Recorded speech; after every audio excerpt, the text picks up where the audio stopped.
थोडी थोडी आता थोडी थोडी नाही का थंडी वाजायला लागली आहे ना, तुमच्याकडे वाजते की नाही सांगा बरं कमेंटमध्ये.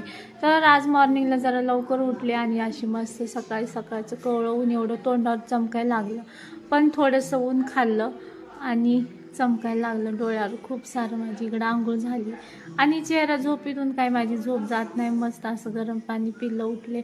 आज थोडंसं टिफिन्स वगैरे नाही ना, त्याच्यामुळे माझं असं सावकाश सावकाश काम चालू आहे. मग मस्त असं पाणी वगैरे पिलं गरम करून आणि नाश्त्यामध्ये बनवले होते असे मस्त पोहे आणि वरून टाकला मस्त असा फरसाण. तर माझ्या पोरीला पोहे नाही खायचे होते, तिला खायची होती मॅगी. पोरांचे खूप नखरे असतात, एवढं भारी नाश्ता त्यांना पोह्याचा नको. आपणाला काय माहिती, मसाले भात भेटायचा रात्रीचा फ्राय करून, आजकालच्या पोरांना भेटतं तर नाही खात. म्हटलं जाऊ द्या, मी मस्त असा नाश्ता केला, काकडी वगैरे आणि पोहे. एक नंबर पोहे आणि असं फरसाण टाकलं ना, एक नंबरच झालं होतं.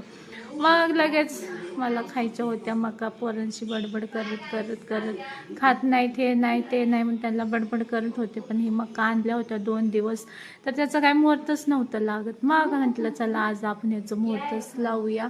आणि इकडे मस्त अशा मका बॉईल करणार होते, खूप टेस्टी लागतात बॉईल केलं ना मीठ टाकून.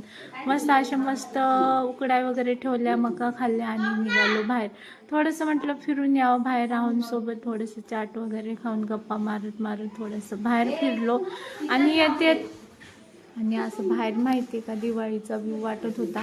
येतात मग अशा भाज्या घेऊन आलो. तर चला काकडी वगैरे, हे बघा काकडी फरसाण हे सगळं घेऊन आलो आम्ही घरी. आणि तुम्हाला सांगते कढीपत्ता, 2 मेथी खूप महाग आहे, 30 तरी पण घेऊन आलो. हे बघा कढीपत्ता, अजून फरसाण वगैरे पण सगळं आणलं आहे बघा. 2 मेथीची गड्डी आणि शेंगदाणे आणि हे खारे शेंगदाणे आणि फरसाण. तर चला शेंगदाणे कशाला आणले असेल तर ते कमेंटमध्ये सांगा आणि आपल्या चॅनलला सबस्क्राईब करा ना प्लीज प्लीज प्लीज. तर चला बाय.